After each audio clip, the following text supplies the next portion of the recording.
So here's a little tip I want to share with you about this cap right here. You may find there are times you cannot get this off your engine. You literally get your hand on it and try to turn it, it won't turn, and you need to add oil. You're saying, what am I going to do? And you can even try the two-handed method, which sometimes works, but sometimes this thing really gets stuck on there, especially if you have an older car, you don't drive very much and goes a long time without having to add any oil.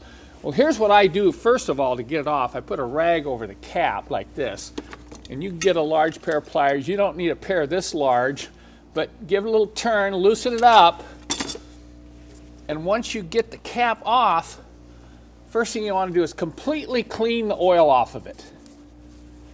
And then we're going to take a little bit of silicone. This is high temp silicone dielectric grease.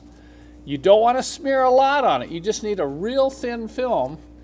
And I'm going to put a real thin film right here around the cap rubber seal. Like you can see here, I'm not putting it on very thick. You really don't want it going down in your engine. All right, now let's put this back on. Now the next time you go to remove the cap, you'll be amazed at how easily this thing comes off. Just because something as simple as adding just a little bit of silicone dielectric grease to that rubber seal.